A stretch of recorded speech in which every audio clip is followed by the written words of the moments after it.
يسألونك ماذا أحل لهم قل أحل لكم الطيبات تم سے پوچھتے ہیں کہ کون کون سی چیزیں ان کے لیے حلال ہیں، ان سے کہہ دو کہ سب پاکیزہ چیزیں تم کو حلال ہیں۔ They ask thee, O Muhammad, what is made lawful for them? Say, all good things are made lawful for you. الحمدللہ رب العالمین والصلاة والسلام علی رسولہ محمد وعلی آلہ واصحابہ اجمعین، اما بعد۔ بدشگونی کے بارے میں ہم نے پہلے بھی پڑھا تھا۔ بہرحال یہ ایک اصول ہے، یاد رکھیے گا کہ بدشگونی یا تو کسی جگہ سے لی جاتی ہے، یا کسی وقت سے لی جاتی ہے، یا پھر کسی شخص سے لی جاتی ہے۔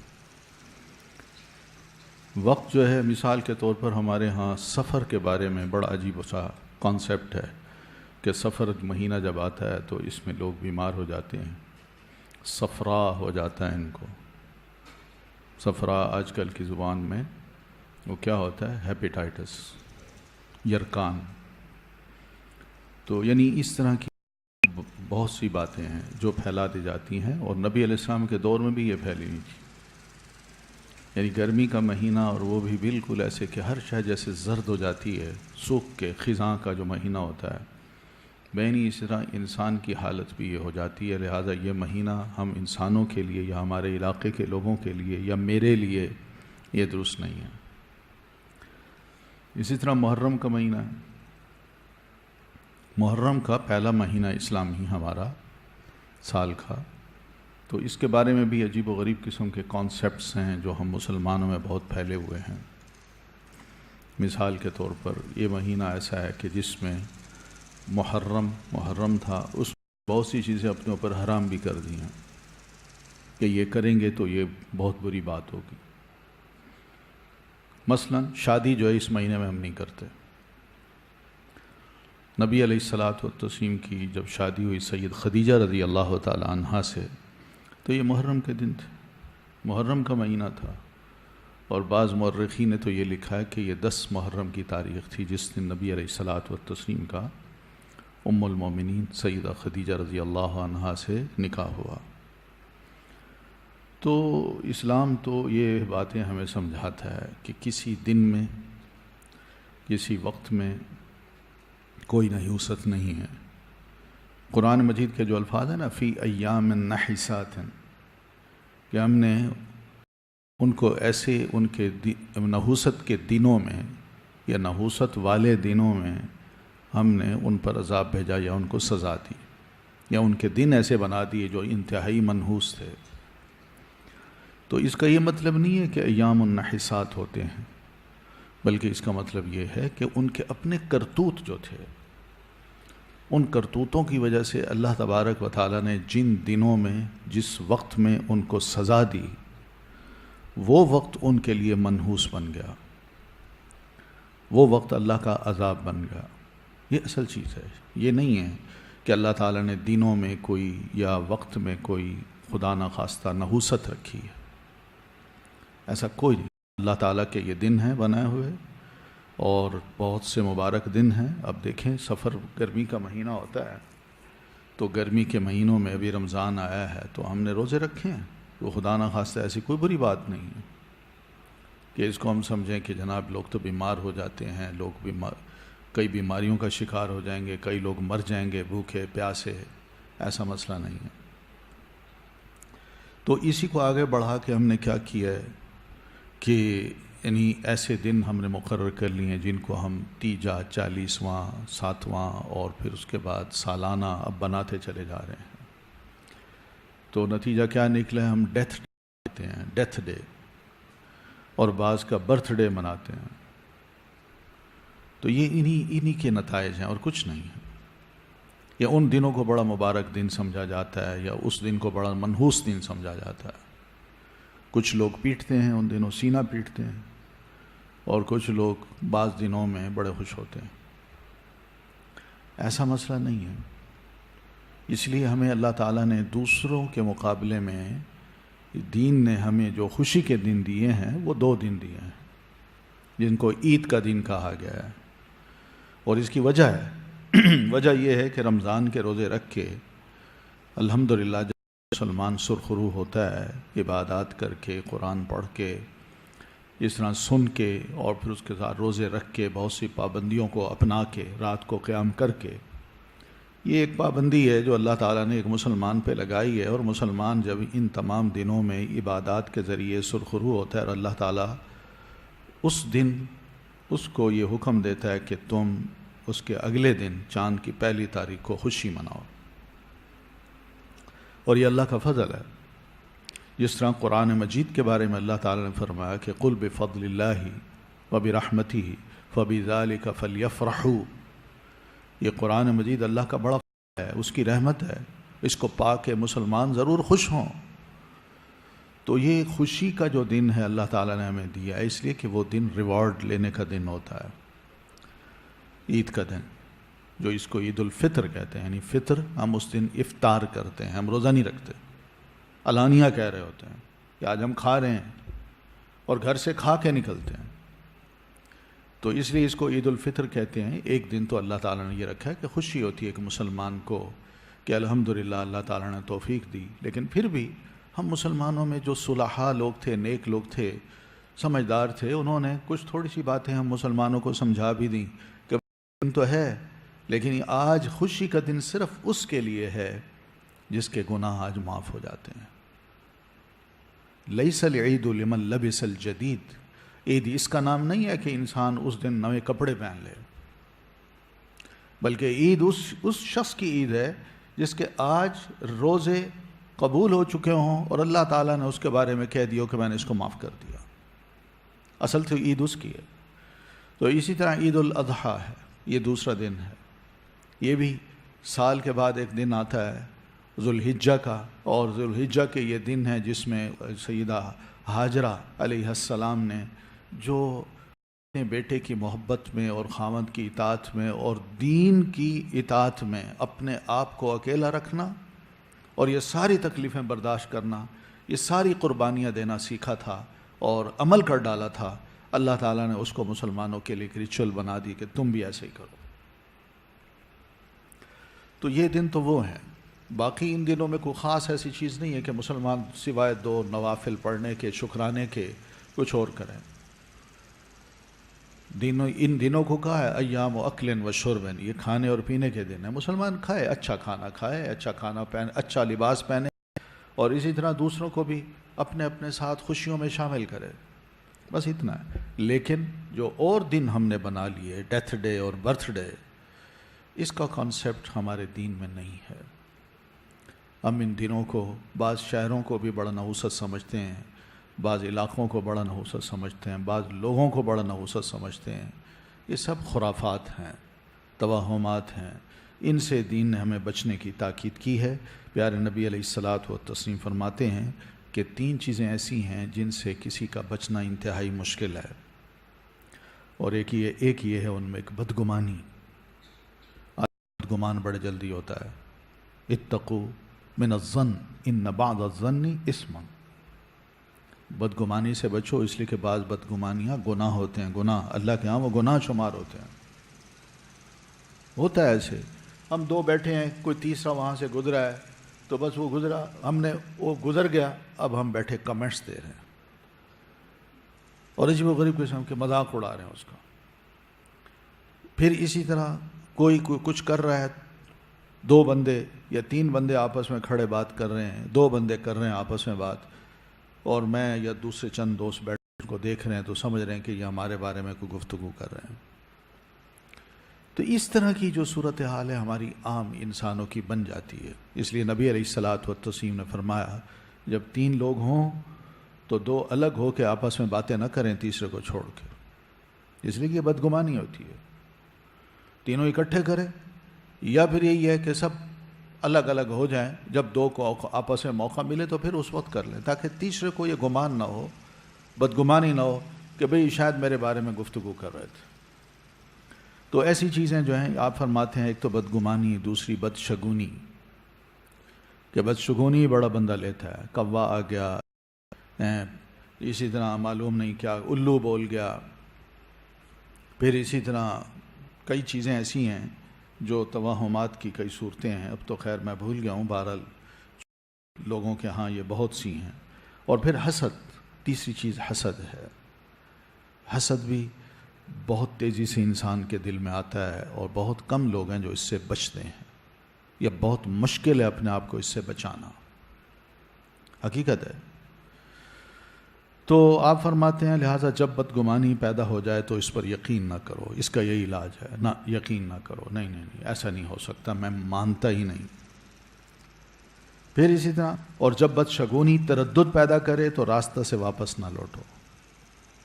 جب نکل پڑے ہو یہ مت سوچو میرے جانے کا کیا فائدہ، اس نے تو یہ بات کہہ دی ہے، اب تو یہ کچھ بھی نہیں ہو سکتا، اس طرح کی کئی باتیں ہیں، توہمات، پھر وہاں جاؤں گا معلوم نہیں وہاں پر کچھ خدا نخواستہ کسی شہر میں میرے لیے نقصان دہ ہوتا ہے، یا وہاں ایسے ایسے لوگ ہیں جو مجھے عجیب و غریب قسم کے خیالات انسان کو آتے ہیں، اور وہ کیا کہتا ہے کہ میں اب واپس جاؤں۔ تو آپ فرماتے ہیں نا، اس بدشگونی کو بدلنے کا بہترین طریقہ یہ ہے کہ انسان واپس نہ لوٹے، ضرور آگے جائے، پہنچے وہاں، کیونکہ جب وہاں پہنچے گا دیکھے گا حالات تو کچھ اور ہیں، میں نے کچھ اور سوچا تھا اور لوگ تو بڑے اچھے ہیں، میرا کاروبار بھی ٹھیک ہوگا، میرا کام بھی اچھا ہو گیا، اس بزنس میں یا اس ڈیل میں جو آ کے میں نے کی اس میں بڑی برکت پیدا ہو گئی۔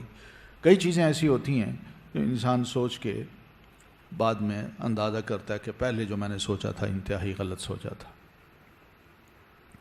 اکثر ایسے ہوتا ہے، ہم بھی لوگوں کے بارے میں بڑے بدگمان یا بدشگونی، یہ بندہ بڑا برا ہے، بات کسی کے بارے میں کوئی بندہ میرے کان میں بات ڈال دے کہ یہ بندہ بڑا برا ہے، تو اسی وقت میں اس سے بدگمان بھی ہو جاتا ہوں اور اس سے بدشگونی بھی کرتا ہوں، اس سے بڑا برا سمجھتا ہوں، سلام کرنا بھی پسند نہیں کرتا، حتیٰ کہ جب ایک موقع آتا ہے جب میں اس سے ملتا ہوں اور بیٹھتا ہوں تو مجھے تو یہ خود مجھے شرم آتی ہے کہ میں نے اس کے بارے میں کیا سوچا، یہ تو بڑا اچھا انسان ہے، یہ تو فرشتہ ہے، اس کے اندر تو کوئی خرابی نہیں، اور فلاں نے ایسی بات کہہ کہ مجھے اس خامخواہ بدگمان کیا، اور میں اس سے پرے ہٹتا تھا کہ نہیں میں اس سے ملا تو میں بھی ایسے ہی ہو جاؤں گا۔ کئی چیزیں ایسی ہوتی ہیں جو انسان اپنے دماغ میں بٹھا کے دوسرے کے بارے میں یہ چیز پیدا کر لیتا ہے ذہن میں، اور آپ فرماتے ہیں اور جب کا احساس ہونے لگے تو ویسا نہ چاہو۔ حسد کس کو کہتے ہیں؟ یہی کہ جو خیر کسی میں ہے میرے دل میں یہ دعا ہو کہ اللہ کرے اس سے یہ خیر چھن جائے اور میرے پاس آ جائے، یہی ہوتی ہے حسد۔ تو اس حسد کے بارے میں نبی علیہ السلام فرماتے ہیں جو ہی حسد کا احساس پیدا ہو تو دل میں یہ کہہ دو کہ نہیں میں یہ نہیں چاہتا، اللہ اس کو اور دے، یا کم از کم اس کے پاس رہے، میں خام خواہ کیوں سوچتا ہوں، میرا اللہ مجھے دینے والا ہے، اسی اللہ نے اگر اس کو دیا ہے تو مجھے بھی دے دے گا، حسد کی کیا ضرورت ہے؟ تو یہ چیزیں ہیں بہت مشکل، ان سے بچنا آپ فرماتے ہیں۔ تو بہرحال حقیقت تو یہی ہے کہ وسوسے خیالات جو دل میں آتے ہیں ان کو دور کرنے کا یہی اثر، یہی عمل ہی بڑا مؤثر ہے، اور انسان ایسی چیزوں سے بچ کے اپنے آپ کو بہت ہی اچھا، یعنی بہت سی کوفتوں سے بچا سکتا ہے۔ پھر ایک اور بات ہے جاہلیت کی تقلید کے خلاف جہاد۔ میں پہلے بھی عرض کر چکا ہوں کہ اسلام لا الہ الا اللہ پڑھانے کے بعد مڑ کے واپس مسلمان کو کہتا ہے مڑ کے واپس نہ دیکھنا، کہ میرے رسم و رواج، میری برادری، میرا تعصب، میری اسی طرح کیا کہتے ہیں خاندان، کنبہ، یہ سب ایسی چیزیں ہیں جو جاہلیت کی ہیں، ان سے بچنا ہے۔ تو اس کے خلاف نبی علیہ السلام نے جہاد بھی کیا، اور آپ صلی اللہ علیہ وسلم ساری عمر کرتے رہے، اور آپ نے ہر ایک سے بڑا اچھا برتاؤ کیا، چاہے وہ سیدنا صہیب رومی تھے، یا سیدنا بلال رضی اللہ تعالیٰ عنہ تھے، یا سیدنا زید تھے جو غلام تھے، نبی علیہ الصلوۃ والتسلیم نے سب کے ساتھ ایک جیسا برتاؤ کیا، بڑے ہوں چھوٹے ہوں، اپنے ہوں پرائے ہوں، جو بھی انسان سمجھ کے آپ نے ان کے ساتھ بڑا اچھا برتاؤ کیا، اور جو مسلمان ہوا اس کو تو پھر اپنا بھائی کی طرح رکھا ہے، کہ کسی اس کو محسوس ہی نہ ہو کہ اللہ کے رسول صلی اللہ علیہ وسلم نے جو تعلیمات دی ہیں خود بھی اس پہ عمل نہیں کر رہے، یا آپ کے ماننے والے اس پہ عمل نہیں کر رہے، ماحول آپ نے ایسا بنا دیا تھا۔ تو اس میں یہ رنگت کی تفریق آپ نے ختم کی، حتیٰ کہ علاقائیت کی تفریق بھی آپ نے ختم کی، زبان کی تفریق بھی آپ نے ختم کی، یہ سب چیزیں آپ نے۔ بلال رضی اللہ تعالیٰ عنہ کو فصیح عرب نہیں تھے، مگر جیسے بھی بولتے تھے لوگوں نے کبھی ان کی زبان کا مذاق نہیں اڑایا۔ صہیب رومی روم سے آئے تھے، سلمان فارسی فارس سے آئے تھے، مگر عربی جب بھی بولتے تھے کسی نے ان کا مذاق نہیں اڑایا۔ تمہیں کیسے بولتے ہو؟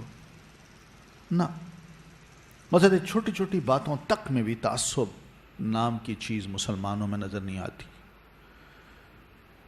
اور یہ چیز خطرناک ہوتی ہے۔ اس لیے دین نے ایسی چیزوں پر پابندیاں لگائی ہیں کہ جس سے انسانوں کے دل کبھی مل نہیں سکتے، نہ کبھی ایک ہو سکتے ہیں۔ تو بہرحال یہ فخر و غرور اور عصبیت جو تھی، یہ دین نے اس کے خلاف بڑا جہاد کیا، اور صاف صاف نبی علیہ الصلوۃ والسلام فرمایا کہ لیس منا من دعا الی عصبیت، جو شخص عصبیت کی طرف بلاتا ہے، اپنی قوم کی طرف، اپنی برادری کی طرف، اپنی زبان کی طرف، اپنے علاقے کی طرف، اپنی رنگت کی طرف، آپ فرماتے ہیں اس کا ہم سے کوئی تعلق نہیں۔ ولیس منا من قاتل علی عصبیہ، اور ہم میں وہ بھی نہیں ہے جس نے کسی کے ساتھ یا میدان جنگ میں آ کے کسی کے ساتھ لڑائی لڑی اور عصبیت کی بنیاد پہ لڑی کہ میں یہ ہوں، یہ فلاں ہے، بس مجھے برداشت نہیں آتا یہ فلاں قبیلے کا ہے اور میں فلاں برادری کا ہوں، اس سے لڑائی لڑنی ہے اور اس کو مارنا ہے۔ آپ کہتے ہیں وہ قتال ہی نہیں ہے، وہ جہاد ہی نہیں ہے، اس کا ہم مسلمانوں سے کوئی تعلق ہی نہیں ہے۔ یعنی آپ سوچیں نا، ایک شخص آتا ہے کہتا ہے اللہ کے رسول میں اپنی قوم کی خاطر اگر لڑوں تو کیا یہ جہاد فی سبیل اللہ ہے؟ اپنی قوم یعنی اپنے قبیلے اور اپنی برادری جو ہے، آپ نے فرمایا نہیں۔ پھر اسی طرح اس نے رنگ، زبان، اس طرح ساری باتیں کی، اپنے علاقہ، آپ نے فرمایا نہیں۔ پھر کیا فرمایا آپ نے؟ من قاتل فی سبیل اللہ لتکون کلمۃ اللہ العلیٰ فہو فی سبیل اللہ، جو اس لیے لڑتا ہے کہ اللہ کلمے کو میں بلند کروں، اسلام کا پھریرا جو ہے میں ہر جگہ لہراؤں، اگر وہ اسی لیے لڑتا ہے تو آپ فرماتے ہیں وہی ہے جو فی سبیل اللہ لڑتا ہے، اس کے علاوہ جو بھی لڑتے ہیں وہ فی سبیل اللہ نہیں۔ آپ سوچیں نا کس طرح آپ نے نیتوں کو درست کیا ہے اور مسلمانوں کو آپس میں جوڑا ہے، کوئی تفریق آپ نے پیدا نہیں کی۔ آج ہم مسلمانوں میں یہ تفریق ہوئی ہے نا، ہمیں محدود کر دیا ہے، غیر مسلموں نے ہمیں محدود کر دیا ہے کہ آپ اپنا خیال کریں، دوسروں کا خیال کرنے کی آپ کو کیا ضرورت ہے؟ جبکہ پہلے ہمیں دین یہ درس دیتا ہے کہ اگر مسلمان کے بھائی کسی مسلمان کو دنیا کے کسی خطے میں بھی پاؤں میں کوئی کانٹا چبھتا ہے تو اس کے وہ درد وہ خود فیل کرے، اور وہ کرتا ہے، پہلے کرتے تھے، اب یہ درد بھی ختم کر دیا۔ اسلام نے تو اس کے خلاف بڑا جہاد کیا۔ اسلام نے صاف کہا ہے کہ عصبیت ہمارے ہاں جو بھی پالے گا اپنے اندر، اس کا اسلام سے کوئی تعلق نہیں۔ وَلَيْسَ مِنَّا مَن مَّاتَ عَلَىٰ عَصْبِيَّةٍ، اور جو عصبیت پر مرتا ہے اس کا بھی ہم سے کوئی تعلق نہیں۔ کتنی واضح سی باتیں ہیں۔ دین جو ہے وہ رنگ، قوم اور خطہ زمین کی بنیاد پر انسان اور انسان کے درمیان امتیاز کرنے کا قائل نہیں ہے، بس سب کو بھائی سمجھتا ہے۔ کلکم من آدم و آدم من تراب، تم سب آدم علیہ السلام سے ہو، آدم کی اولاد ہو، اور آدم مٹی سے تھے۔ یہ ہماری اوقات ہیں، یہ ہمارا تعلق ہے۔ تو ایک صاحب نے آ کے سوال کیا، سیدنا واصلہ ابن اسقع رضی اللہ عنہ ہیں، وہ بیان کرتے ہیں میں نے عرض کی اللہ کے رسول مل عصبیت، یہ عصبیت کیا ہوتی ہے؟ آپ نے فرمایا ان تعین قومک علی الظلم، تم اپنی قوم کی ظلم کے معاملہ میں مدد کرو، یہ عصبیت ہے۔ یہ میرا بھائی ہے، یہ اپنی برادری کا ہے، یہ اپنا ہے، یہ کیا ہے؟ میں اس کی مدد کروں، اور جو مظلوم ہے اس کے بارے میں کوئی دل میں خیال ہی نہ رہوں کہ بھئی اس کا بھی تو کچھ ساتھ دینا چاہیے۔ یہ ظالم ہو، اپنے ہو، اپنا ہو، اپنی برادری کا ہو، اپنی جماعت کا ہو، اپنی پارٹی کا ہو، ٹھیک ہے، بھائی ہے ہمارا، اس کی مدد ہم نے ہر صورت میں کرنی ہے، چاہے وہ کتنا بڑا ظالم ہی کیوں نہ ہو، پیسے لوگوں کے کھا جائے، ہضم کر جائے، لوٹ مار کر جائے، دھوکہ دے جائے، نہیں میرا بھائی ہے، اس کی میں نے مدد کرنی، یہ ظلم کر رہا ہے بھائی۔ اس لیے اللہ تعالیٰ کا ارشاد ہے کونوا قوامین بالقسط شہداء للہ وَلَوْ عَلَىٰ أَنفُسِكُمْ أَوِ الْوَالِدَيْنِ وَالْأَقْرَبِينَ۔ مومنو، تم انصاف کے علم بردار بنو اور اللہ کی خاطر سچی گواہی دینے والے بنو، اگرچہ اس کی شہادت کی زد تمہاری اپنی ذات یا تمہارے والدین یا تمہارے رشتہ داروں پر ہی کیوں نہ پڑتی ہو۔ کتنی کھری بات ہے، انصاف تو اسی کو کہتے ہیں۔ پھر اسی طرح نبی علیہ الصلاۃ والتسلیم نے یہ بھی فرمایا، انصر اخاک ظالما او مظلوما، قالوا یا رسول اللہ هذا ننصره مظلوما فكيف ننصره ظالما، تمنعه من الظلم فذلك نصر له۔ اپنے بھائی کی مدد کرو، خواہ وہ ظالم ہو یا مظلوم۔ تو سوال کیا کسی نے، اللہ کے رسول مظلوم کی مدد تو کرنا ٹھیک ہے، ظالم کی ہم کیسے مدد کریں؟ آپ نے فرمایا اس کو ظلم سے روکو، یہ اس کی مدد ہے۔ تو بہرحال پتہ یہ چلا کہ دین کی دعوت یہ صرف اور صرف انسانیت کو اپنے اندر لانے کی دعوت ہے، اس میں تعصبات نہیں ہیں۔ یہ آپ نے قول سنا ہوگا، حب الوطن من الایمان، وطن کی محبت ایمان میں سے ہے۔ یہ حدیث نہیں ہے، یہ لوگوں کی بنائی ہوئی ہے، لیکن معنی اس کا یوں کر لیجئے کہ وطن کی محبت ہونی چاہیے۔ جس علاقے میں مسلمان رہتا ہے اس علاقے کی محبت اس کے دل میں ہونی چاہیے۔ کیوں؟ اس لیے کہ وہاں اس کو امن ہے، سکون ہے، وہ عبادات کر رہا ہے، وہ دین کے تمام شعائر کو بجا لاتا ہے، اس کو پوری آزادی ہے۔ تو ایسی صورت میں اس وطن کی محبت اس لیے ہونی چاہیے کہ کوئی غیر جو ہیں وہ ہم پر اٹیک کریں اور ہم کہیں نہیں جی وطن کی محبت نہیں، بلکہ اس کے بچاؤ کے لیے، مسلمانوں کی عزت اور عصمت کے تحفظ کے لیے مومن کو پھر آگے بڑھنا ہوگا، اور اس طرح وطن کی محبت بھی بیچ میں آئے گی اور ملک کا دفاع بھی ہوگا۔ اس حد تک تو ٹھیک ہے، لیکن وطن کی محبت صرف اس لیے ہو کہ نہیں جی نہیں ہم پاکستانی ہیں، یہ انڈین ہیں، یہ بنگلہ دیشی ہیں، اب اسی بنیاد پہ ہم ایک دوسرے سے لڑیں، وہاں سب مسلمان ہیں، یہ تعصب ہے، یہ تعصب ہے۔ پھر اس کے بعد رنگ و نسب کی بھی کوئی اہمیت نہیں ہے، یہ بھی میں عرض کر چکا ہوں۔ پھر اس کے بعد ایک بڑا اہم موضوع ہے، وہ ہے نوحہ کرنا۔ نوحہ کس کو کہتے ہیں؟ کوئی غم، مصیبت یا تکلیف مسلمان کو پہنچے تو وہ کیا کرے؟ نوحہ کرے۔ نوحہ کا مطلب ہے ہائے وائے کرے، ٹھنڈی آہیں بھرے، سینہ پیٹے، بال نوچے اور اپنے گالوں پہ تھپڑ مارے، کپڑے پھاڑ دے، گریبان پھاڑ دے۔ یہ سب نوحے کی شکلیں ہیں۔ نبی علیہ الصلاۃ والتسلیم نے فرمایا کہ ایسا شخص ہم میں سے نہیں ہے،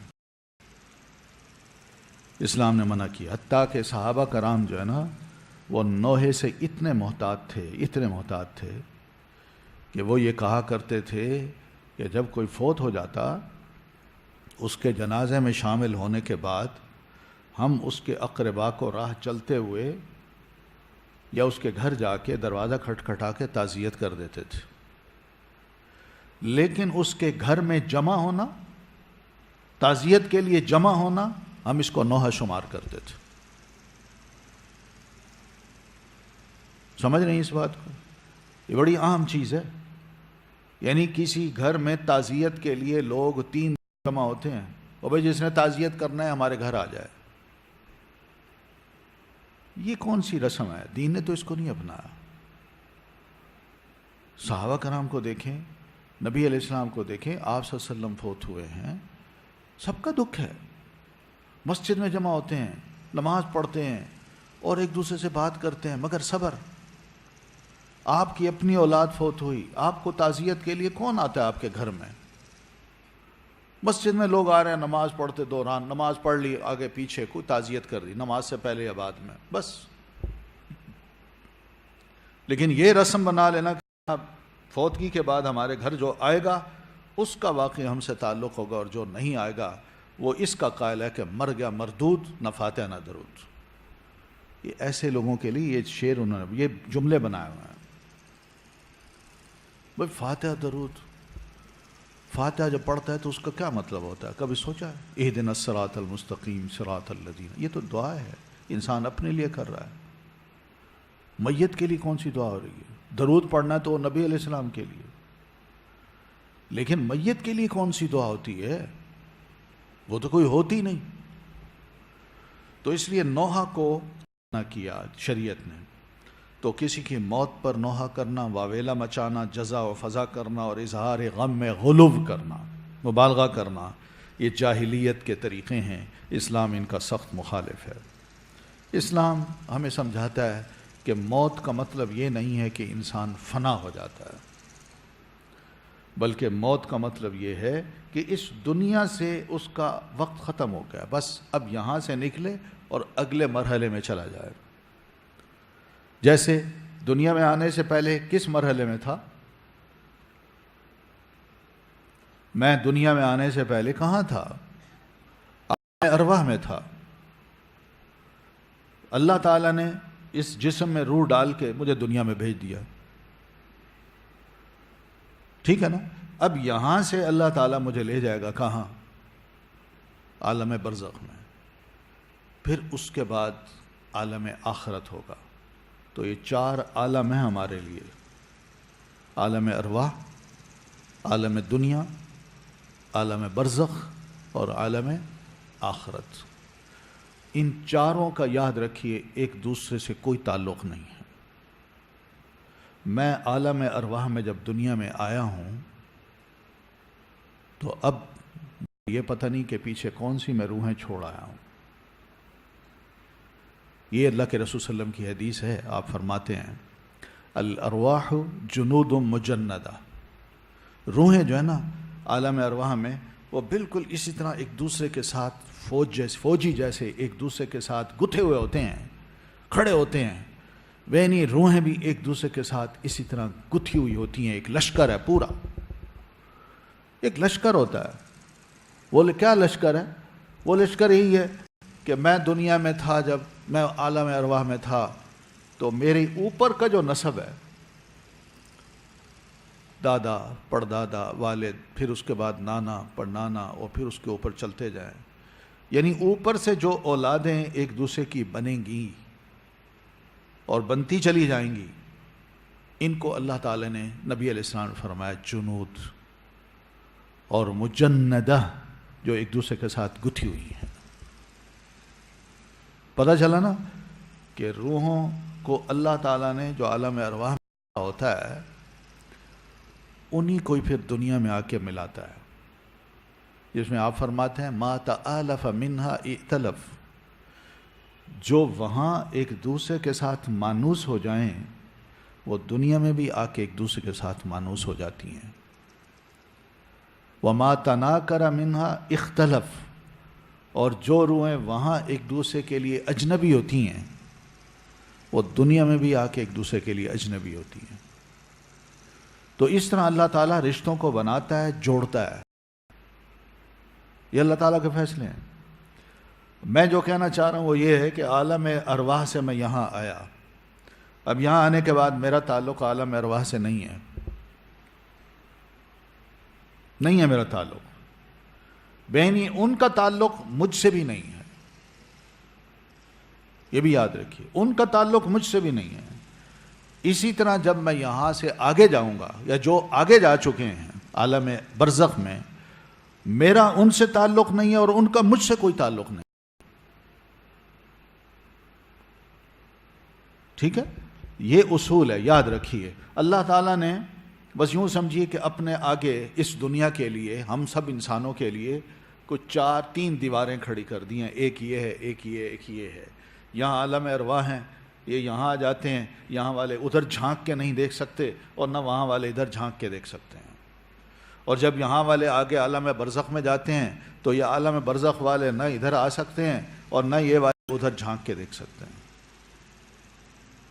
میں نہیں، اسی طرح یہ والے جب آخرت میں چلے جائیں گے تو بس پھر آخرت حساب کتاب کر دینا ہے، ٹھیک ہے؟ سمجھ آ گئی یہ بات؟ اب اندازہ کیجئے کہ ہم لوگ کیا ہیں، ہم عالم برزخ کی روحیں دنیا میں لے آتے ہیں، مگر عالم ارواح کی روحیں یہاں نہیں لاتے. یہ کیسا سبق ہے جو دنیا کو پڑھایا جا رہا ہے؟ یہ کون سا دین ہے جو ہمیں سمجھاتا ہے؟ یہ توہمات ہیں سارے، اور کچھ نہیں ہے، سب توہمات ہیں. اصول سمجھنا چاہیے کہ اللہ تعالیٰ نے اپنا ایک دنیا بنا رکھی ہے ہمارے لیے، اس طرح کے عالم ہیں.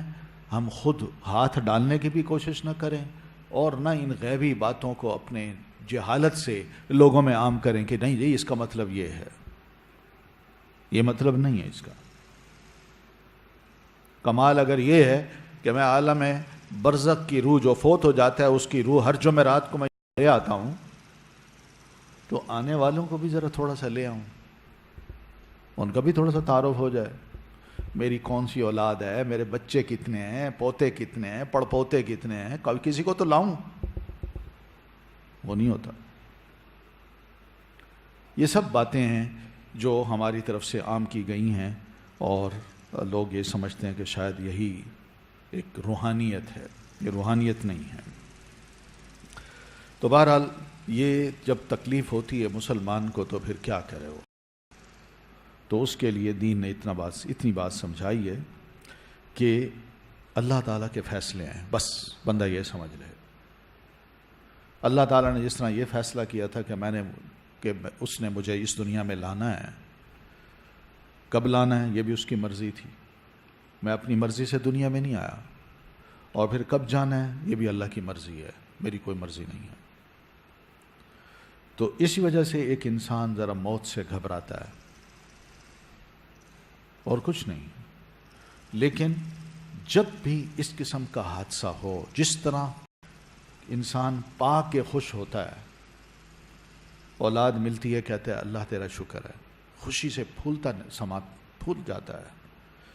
بے نہیں اللہ کے اس فیصلے پر بھی انسان خوش ہو یا مطمئن ہو یا صبر کرے کہ بس ٹھیک ہے. کیا کہے پھر؟ انا للہ و انا الیہ راجعون. الذین اذا اصابتهم مصیبہ قالوا انا للہ و انا الیہ راجعون. تو یہ تو ہے صبر کا ایک طریقہ. پر ہم سمجھنا چاہیے کہ انا للہ، اللہ یہ جو چیز تم نے لے لی ہے، یہ کیا میں بھی تیرا ہوں، ہم سب تیرے ہیں، اور جس طرح تو اس کو لوٹا کے واپس لے گیا ہے ہم بھی تیری طرف لوٹ کے آنے والے ہیں. بس بات سمجھ آ جاتی ہے، اور انسان سمجھ لے تو سمجھ آ سکتی ہے اس کو بات. یہاں یہ اس کے فیصلے ہیں، یہ چیزیں میرے اختیار میں نہیں ہیں. اور جب اس کے فیصلے ہیں، جب خوشی دیتا ہے تو میں الحمدللہ کہوں، اور جب وہ خدا نخواستہ اس کی طرف سے کوئی تکلیف آتی ہے تو میں اس وقت صبر کروں، اور انا للہ و انا الیہ راجعون کا جملہ پڑھ کے میں ثابت کروں کہ واقعی اللہ کے فیصلوں پر میری رضا ہے، میں کوئی ناراض نہیں ہوں. مگر ہمارے منہ سے کیسے نکل جاتے ہیں یہ جملے؟ کوئی فوت ہو جائے، اچانک خبر آتی ہے تو ہم کیا کہتے ہیں؟ ایسا کیوں ہوا؟ کیسے ہوا؟ یہ جملے ہوتے ہیں. کیا یہ خدا اللہ تعالیٰ کے اس قضاء اور قدر کے فیصلوں پر اعتراض کا جملہ نہیں ہے؟ یہ کیوں ہوا؟ کیسے ہوا؟ دوسرا مطلب اس کا یہی ہے کہ بھائی اللہ تعالیٰ کا فیصلہ تھا اس لیے ہو گیا، تو اس میں یہ کہنا کیوں ہوا کہ بھائی ایسا کیوں ہوا؟ یہ اس لیے ہوا کہ اللہ تعالیٰ کا فیصلہ تھا، بس یہ اس کا جواب ہے. اس فیصلے کو میں مان لوں. تو اسی لیے آپ صلی اللہ علیہ وسلم نے ایسے لوگوں کو جو اس اللہ تعالیٰ کے پروگرام کو نہیں سمجھ پاتے اور اچانک کوئی تکلیف آ جائے تو ان کا رد عمل بڑا شدید ہوتا ہے، بے صبری کا مظاہرہ ہوتا ہے. اپنے غم کو اور اپنے دکھ کو زبان سے، اپنے ہاتھوں سے، اپنے جسم سے، اپنے رویے سے جب ظاہر کرتے ہیں تو اللہ کے رسول صلی اللہ علیہ وسلم نے فرمایا جاہلیت کے دور کے لوگ ہیں، اسلام میں اب اس چیز کی اجازت نہیں ہے. اور آپ نے صاف صاف فرما دیا لیس منا من لطم الخدود وشق الجیوب ودعا بدعوى الجاہلیہ. اس شخص کا ہم سے کوئی تعلق نہیں جو تکلیف پہنچنے کے بعد لطم الخدود، اپنے خد یعنی اپنے گالوں پہ، منہ پہ زور زور سے تھپڑ مارے، وشق الجیوب، اور اپنے گریبان کو وہ پھاڑے، ودعا بدعوى الجاہلیہ، اور اس موقع پر جاہلیت جیسی باتیں کرے، ویسے آوازیں لگائے۔ آپ فرماتے ہیں اس کام سے کوئی تعلق نہیں۔ تو اس لیے مسلمان کو اس بات کی قطعاً اجازت نہیں ہے کہ وہ اپنے غم کے اظہار کے لیے کوئی ماتمی لباس پہن لے، جس کا اجازت نہیں ہے۔ آج کل ماتمی لباس کالا ہے، اور یہ یاد رکھیں یہ کالا لباس جو ہے یہ پہنتے تھے نبی علیہ السلام کے دور میں، ان کے ہاں جب یہ غم ہوتا تھا وہ یہی لباس پہنتے تھے۔ اس لیے دین نے ہر شے کو ختم کیا، یا زینت ترک کر دے۔ بڑا دکھ ہے، میں کیسے اپنے آپ کو اچھے کپڑے پہناؤں، میں اپنے آپ کو کیسے سنواروں، نہ یہ نہیں ہو سکتا۔ بس اس کے بعد زندگی کا مزہ ہی خراب ہو گیا۔ یا معمول کے لباس اور حیت میں تبدیلی کر لے، جو عام لباس وہ پہنتا تھا معمول کا، جو اس کا عمل تھا، اس کو چھوڑ دیا اس نے، کوئی اور لباس پہننا شروع کر دیا کہ اب اچھے کپڑے نہیں پہننے، یا اپنی حیت کو یعنی اپنی اپنی شخصیت کو وہ بدل دے، پہلے میں یوں تھا، غم کے بعد میں یوں ہو گیا، کھانا پینا ترک کر دیا، لوگوں سے بولنا ترک کر دیا، ہنسنا مسکرانا بند کر دیا۔ یہ کیا چیزیں ہیں؟ ہاں، بیوی پر واجب ہے کہ وہ اپنے شوہر کا سوگ 4 ماہ 10 دن منائے، اس کے لیے ہے۔ یہ حق زوجیت کے ایفا کا تقاضا ہے، اور اس میں اس مقدس رشتہ کا احترام ہے جس نے دونوں کو جمع کیا۔ 4 ماہ 10 دن بہت ہیں، آہستہ آہستہ یہ غم چھٹ جاتے ہیں، اور خاتون جو ہے نا وہ ماحول سے، ارد گرد کے ماحول سے اور اپنے ملنے والوں کی باتوں سے، یا ان کے ساتھ آہستہ آہستہ بیٹھنا، شیئر کرنا گفتگو سے، اور پھر اس کے بعد آہستہ آہستہ مسکرانا، وہ غم جو ہے نا آہستہ آہستہ نہیں جاتا۔ اور پھر دوسری بات یہ کہ رحم کا صاف ہونا، یہ سب ایسی چیزیں ہیں جس کے لیے دین نے یہ کہا ہے۔ ہاں، اسے یہ منع کیا ہے کہ وہ زینت کا اظہار 4 ماہ 10 دن نہ کرے، اور عدت کے زمانوں میں پیغام دینے والوں کی نگاہوں میں کھب جانے کا باعث بھی نہ بنے۔ کوئی ایسا کام نہ کرے، بلکہ واضح کرے کہ میں دکھ میں ہوں، تکلیف میں ہوں، اور شریعت کا جو حکم ہے میں اس کے مطابق اپنے آپ کو چلا رہی ہوں۔ ہاں، اگر میت شوہر کے علاوہ کوئی اور ہو، مثلا والد ہے، بھائی ہے، بیٹا ہے، اسی طرح کوئی اور ہے، تو ایسی صورت میں اور سب کے لیے 3 دن کا سوگ ہے۔ بس سوگ کا مطلب ہی کہ غم کا اظہار زیادہ سے زیادہ، یعنی دکھ ہوتا ہے انسان کو، وہ اس دکھ کو بس اپنے دل میں رکھے، لوگوں کے سامنے تو اس کو واضح ہی نہیں کرنا نا، لوگوں کے سامنے تو سیدھی بات صابر بن کے رہنا ہے، بس اتنا ہے۔ لیکن اپنے غم کو، اپنے دکھ کو زیادہ سے زیادہ وہ 3 دن میں رکھ سکتا ہے بس، اور 3 دن کے بعد اس دکھ کو ذرا دبائے اور باہر نکلے، اپنے کام شروع کر دے۔ یہی طریقہ ہے، اور اس کے علاوہ کوئی اور طریقہ دین نے نہیں بتایا۔ تو بہرحال 3 دن کا جو زیادہ سے زیادہ سوگ ہے، اس میں یہی ہے کہ انسان بس اپنے غم کو دل میں رکھے، مگر کھانا پینا نہ چھوڑے، اچھے کپڑے پہننا بھی نہ چھوڑے، اور اسی طرح جو تعلقات ہیں، جو لوگ آتے ہیں، ان کے ساتھ بھی اچھی طرح بات کرے۔ ٹھیک ہے؟ تو امام بخاری رحمۃ اللہ علیہ نے ایک روایت بیان کی ہے کہ سیدہ ام حبیبہ کے والد ابو سفیان کا جب انتقال ہوا، اور جب زینب بنت جحش کے بھائی کا انتقال ہوا، تو دونوں میں سے ہر ایک نے خوشبو منگوا کر لگائی اور کہا، اللہ کی قسم مجھے خوشبو کی ضرورت نہیں تھی، لیکن رسول اللہ صلی اللہ علیہ وسلم کو میں نے یہ فرماتے ہوئے سنا، لا يحل لامرأة تؤمن باللہ والیوم الآخر ان تحد علی میت فوق 3 لیال۔ کسی مومن عورت پر جو اللہ اور قیامت کے دن پر ایمان رکھتی ہے، اس کے لیے جائز نہیں کہ 3 دن سے زیادہ کسی میت پر سوگ کرے، الا علی زوج 4 اشہر و 10، البتہ اپنے شوہر کے سوگ وہ 4 ماہ 10 دن تک کر سکتی ہے۔ تو یہ سوگ یہی ہے، بس اتنا ہے اور کچھ نہیں۔ بات یہ ہے کہ لوگوں کے سامنے انسان جب روتا ہے نا، بے صبرا ہو کے اپنے دکھ کا اظہار کرتا ہے، تو دیکھنے والے ترس کھاتے ہیں۔ پنجابی میں کہتے ہیں شودا ہے شودا، ترس کھاتے ہیں، اور پھر بعد میں کہتے ہیں دل اس کا بڑا چھوٹا ہے، دل بڑا چھوٹا ہے۔ تو انسان کی اپنی شخصیت دوسروں کے سامنے وہ چھوٹی بن جاتی ہے، لیکن اگر ان کے سامنے صبر کا پہاڑ بن جائے اور اس دکھ کو وہ برداشت کرنے کا ثبوت دے، تو لوگ واقعی کہتے ہیں بڑا دل ہے اس کا، مجال ہے اس کا ایک آنسو نکلا ہو، مجال ہے اس نے، کیا تعریف کرتے ہیں لوگ۔ یہ وہ فرق ہے۔ اس لیے دین نے کہا ہے مرد کو، وہ تھوڑا سا آدمی ہو یا عورت ہو، اس کو کہا ذرا تھوڑا سا دل پہ جبر کر کے مضبوط کرے اپنے آپ کو۔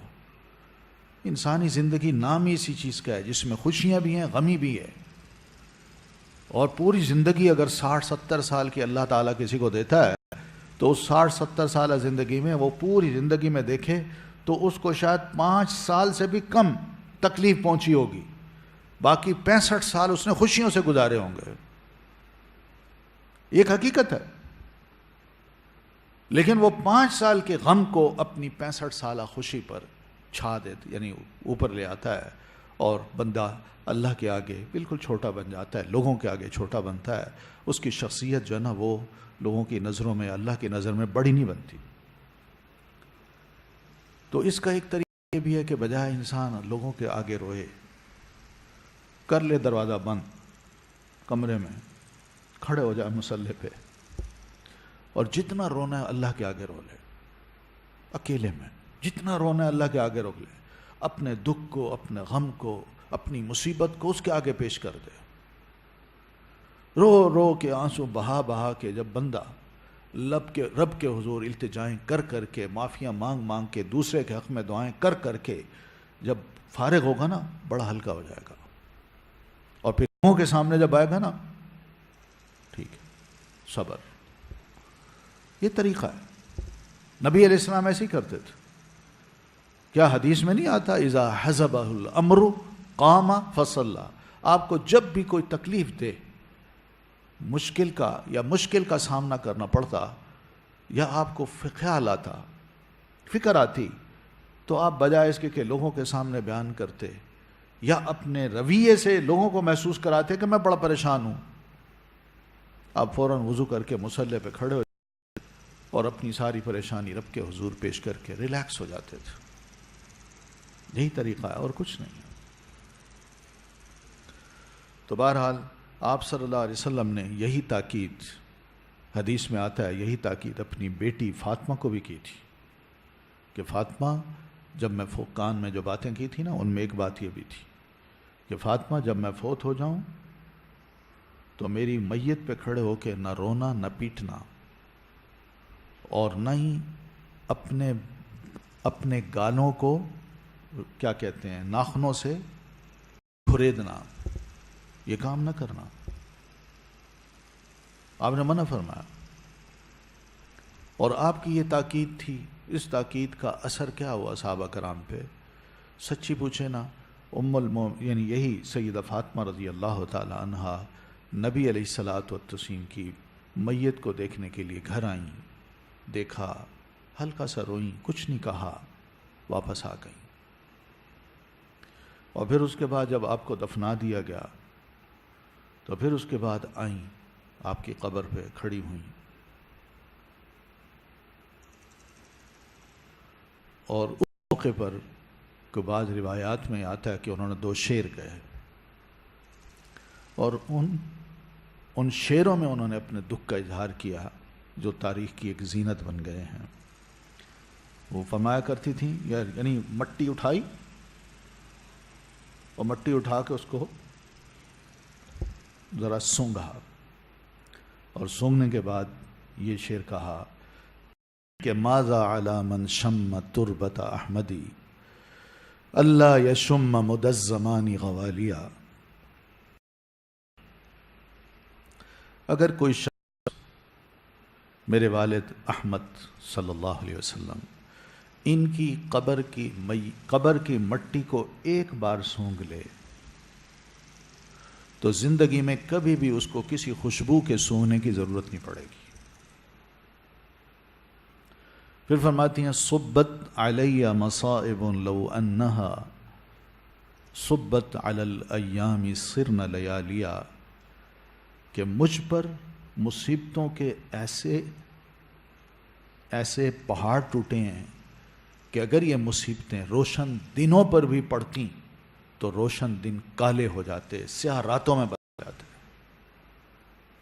اب دیکھیں دکھ کا اظہار ہے، مگر کس طرح کیا انہوں نے؟ ایک دل کی بات ہی کر دی، مگر اس میں کوئی مبالغہ نہیں ہے، صبر ہے.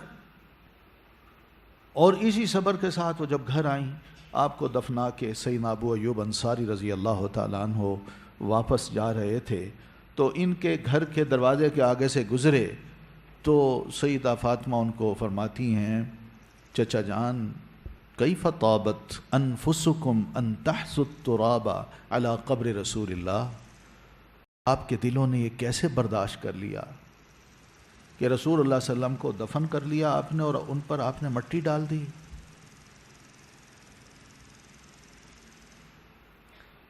دکھ کا اظہار کیا ہے. اور سیدنا ابو ایوب وہیں کھڑے ہو گئے اور رونے لگے. صرف زبان سے ہی کہا کہ یہی اللہ کے رسول کا حکم تھا، بس ہم کیا کر سکتے تھے. سیدنا علی رضی اللہ تعالیٰ عنہ جب نبی علیہ الصلوۃ والتسلیم فوت ہوئے، آپ کی نعش مبارک کو انہوں نے چارپائی پہ دیکھا تو اس موقع پہ آپ کی تعلیمات کو سامنے رکھتے ہوئے یہ غم کا اظہار یوں کرتے ہیں کہ اللہ کے رسول اگر آپ نے وفات کے بعد آپ پر رونا منع نہ کیا ہوتا تو اللہ گواہ ہے آج مدینہ کی گلیاں ہمارے آنسوؤں کی نہریں بہا رہی ہوتی، مگر ہم چپ اس لیے ہیں کہ آپ کا حکم ہے. یہ تھے صحابہ، یہ تھی نبی علیہ السلام کی جدائی، اور اس جدائی کے موقع پر ان کا زیادہ سے زیادہ تو یہی تھا، بس اور کچھ نہیں تھا. لیڈرشپ تھی، اللہ کے رسول تھے، آخری رسول تھے. اس دکھ کو صحابہ کرام نے کیسے لیا ہے، خواتین نے کیسے لیا ہے؟ ام ایمن تھیں، ان کے پاس جب سیدنا ابو بکر صدیق رضی اللہ تعالیٰ عنہ سیدنا عمر کو لے کے گئے، رو رہی تھیں. انہوں نے کہا ام ایمن خیریت ہے، کیوں رو رہی ہو؟ یعنی اللہ کے رسول کو 3 دن ہو گئے فوت ہوئے اور اب رونے کی کیا جواز ہے؟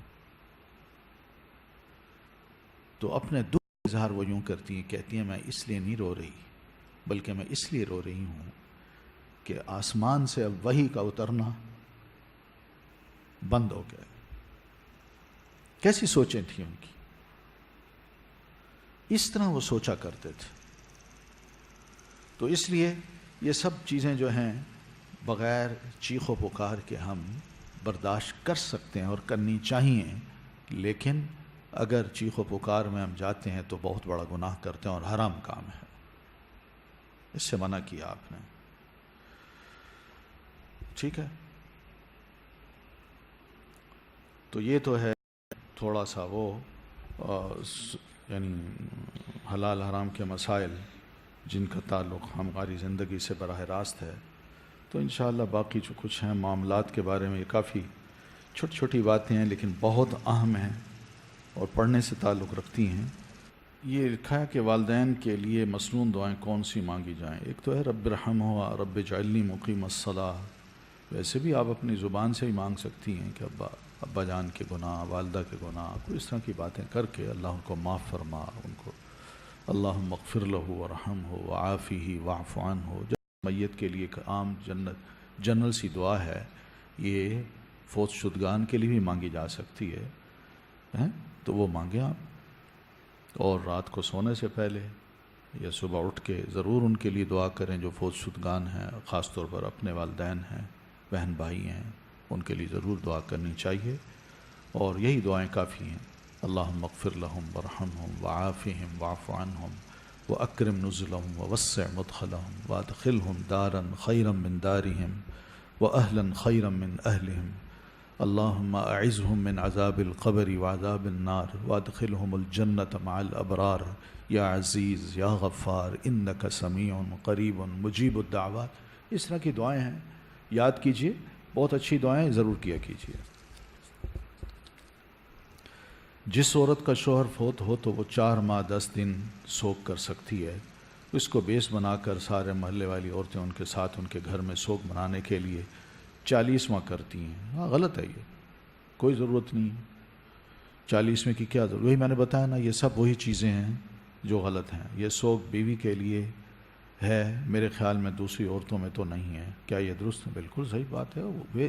جس کا خامند فوت ہوا ہے یہ اس کو کہا گیا ہے.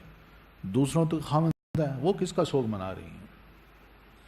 ان کو ڈرنا چاہیے کہ خامند کو پتہ چلے تو معلوم نہیں وہ کیا سوچے. میری ایک اسکول میں دوست تھی جو سیدہ کہلاتی تھی. ہم اکثر اس سے کہتے تھے کہ خود نہیں مارنا چاہیے. جو یہ کیا ہے؟ سید کہلاتے تھے. سید کا لفظ ہے. ہاں؟ ہم اکثر اس سے کہتے کہ خود نہیں مارنا چاہیے، جس پر وہ یہ دلیل دیتی یا یہ بات کرتی کہ حضرت ابراہیم کی بیوی کو جب فرشتوں نے بیٹے کی خوشخبری دی تو انہوں نے اپنے چہرے پہ تھپڑ مارا. تو اس پر آپ کیا کہیں گے؟ اچھا میں سمجھ گیا. یعنی سیدہ کا مطلب وہ شیعہ تھی، تو آپ اس سے اکثر کہتے کہ خود کو مارنا نہیں چاہیے، یعنی ماتم نہیں کرنا چاہیے. تو اس نے دلیل کے طور پر یہ کہا کہ ابراہیم علیہ السلام کی بیوی نے اپنے منہ پہ تھپڑ مارا تھا. تو قرآن مجید کے جو الفاظ ہیں نا، فسقت وجہہا، آپ پڑھیں اس کو، عربوں سے پوچھیں اس کا کیا مطلب ہے. عورت کو جب حیران کن کوئی خبر ملتی ہے نا تو وہ کیا کرتی ہے؟ ہاں یوں کہتی ہے نا.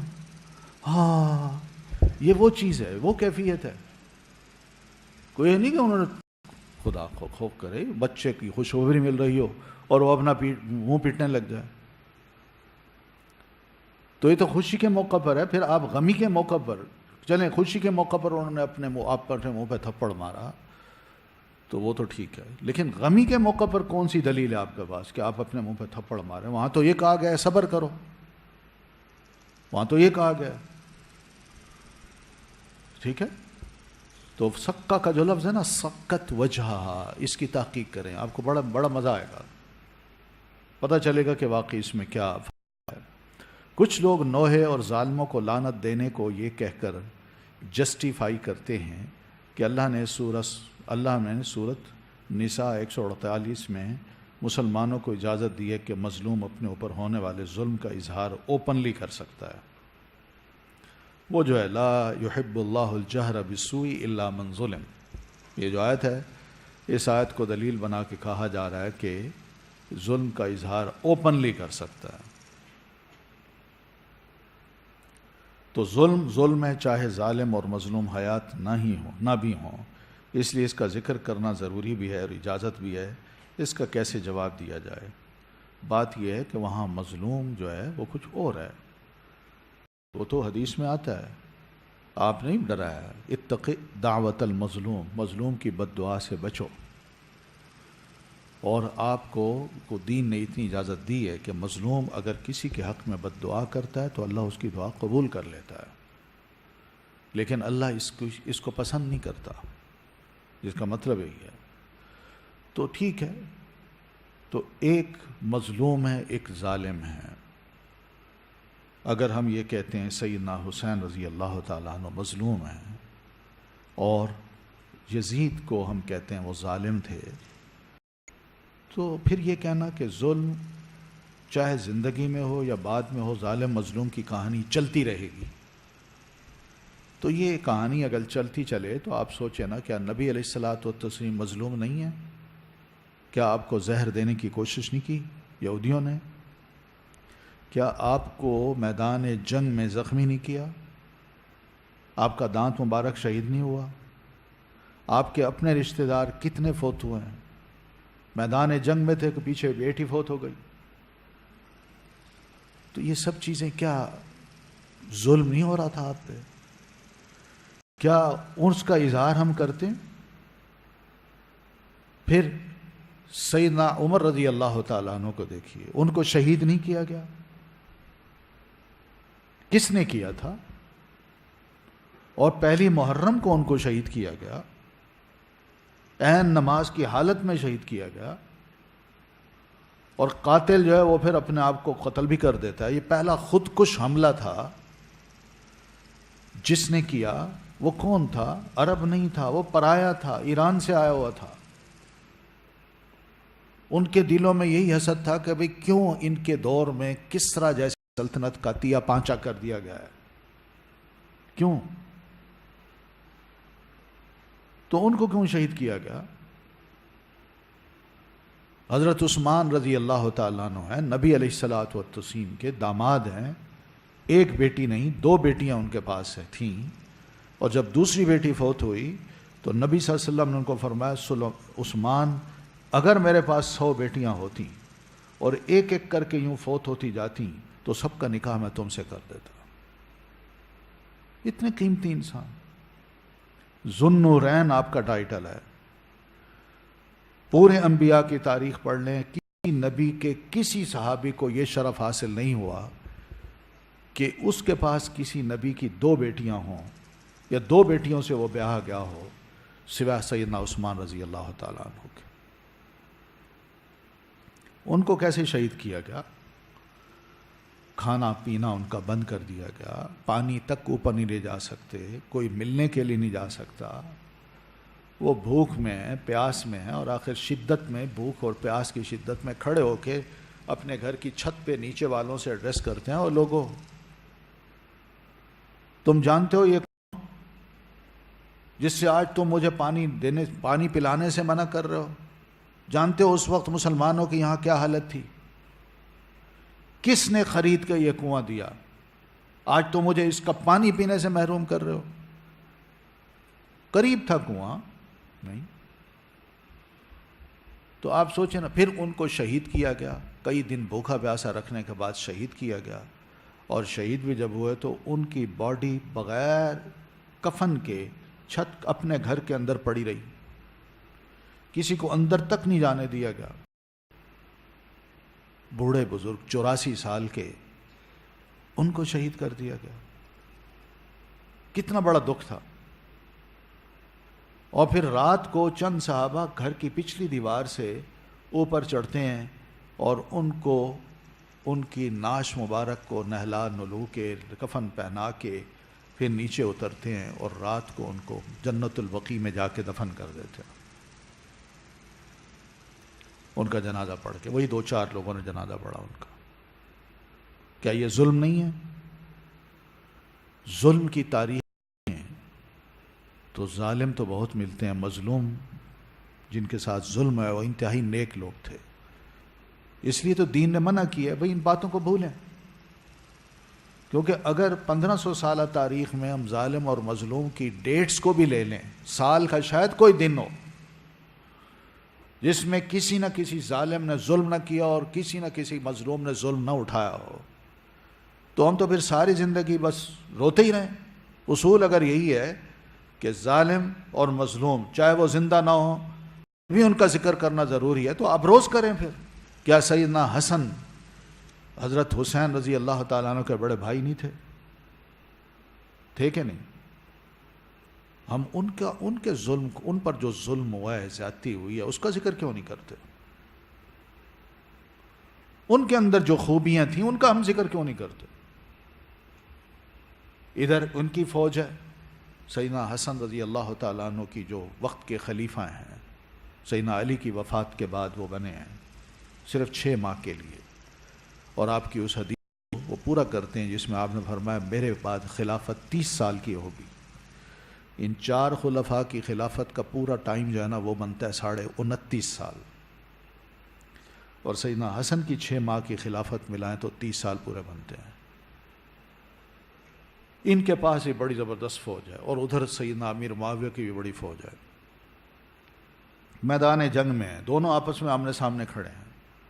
جنگ کا بگل بجنے کو ہے کہ سیدنا حسن اپنی فوج کے درمیان سے نکلتے ہیں اور سیدھے سیدنا امیر معاویہ کے پاس پہنچتے ہیں.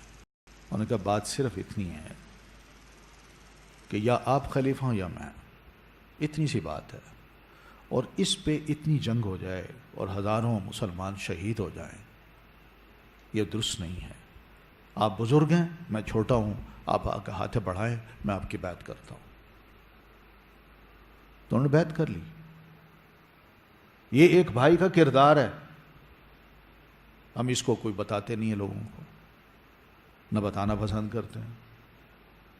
تو یہ تو بتائیں نا کہ کس طرح انہوں نے لوگوں کو آپس میں لڑنے کی وجہ سے جو ظلم ہونا تھا اس سے ان کو بچایا. ہم لوگوں کو وہ بھی نہیں بتاتے. تو یہ بھی بتانا چاہیے ہمیں. ایک بھائی یہ اس کے اندر یہ خوبی تھی، اور ایک بھائی یہ تھا جو حق پر ڈٹ جانے والا تھا. دونوں کی خوبی بتائیں، تب لوگوں کو ذرا متوازن بنائیں گے ہم، ان کی سوچیں ٹھیک ہوں گی. اور اگر ہم نے ایک جانب کو اٹھایا اور دوسرے کو دبایا تو یہ تعصبات پیدا ہوں گے، غلط فہمیاں پیدا ہوں گی، نفرتیں پیدا ہوں گی. انسان تھے، ہو گیا جو ہونا تھا ہو گیا بس. تلک امۃ قد خلت لہا ما کسبت ولکم ما کسبتم ولا تسألون عما كانوا يعملون. تم سے یہ سوال نہیں کیا جائے گا کہ وہ کیا کرتے رہے، کون حق پر تھا اور کون باطل پر تھا، کون صحیح تھا اور کون غلط تھا. تم سے یہ پوچھا جائے گا کہ تم خود کیا کر کے آئے ہو. بس ان جیسے کام کریں، ان جیسے کام کریں گے تو رب کے ہاں سرخرو ہوں گے. اور اگر ایک طرف بیٹھ کے کام نہ کریں، صرف دوسرے کو الزام دیتے جائیں اور کچھ بھی ان کی طرح ان کی دعوت کو، ان کے عمل کو اپنی ذات کے لیے ہم پسند نہ کریں، تو یہ برائے نام چیزیں رب کے ہاں کوئی قیمت نہیں رکھتی، نہیں کہ کوئی ویلیو ہے. ٹھیک ہے، چلیں، جزاکم اللہ خیراً. السلام علیکم ورحمۃ اللہ وبرکاتہ. يسألونك ماذا أحل لهم قل أحل لكم الطيبات. تم سے پوچھتے ہیں کہ کون کون سی چیزیں ان کے لیے حلال ہیں. ان سے کہہ دو کہ سب پاکیزہ چیزیں تم کو حلال ہیں. They ask thee, O Muhammad, what is made lawful for them? Say, all good things are made lawful for you. يسألونك ماذا أحل لهم قل أحل لكم الطيبات. تم سے پوچھتے ہیں کہ کون کون سی چیزیں ان کے لیے حلال ہیں. ان سے کہہ دو کہ سب پاکیزہ چیزیں تم کو حلال ہیں. They ask thee, O Muhammad, what is made lawful for them? Say, all good things are made lawful for you.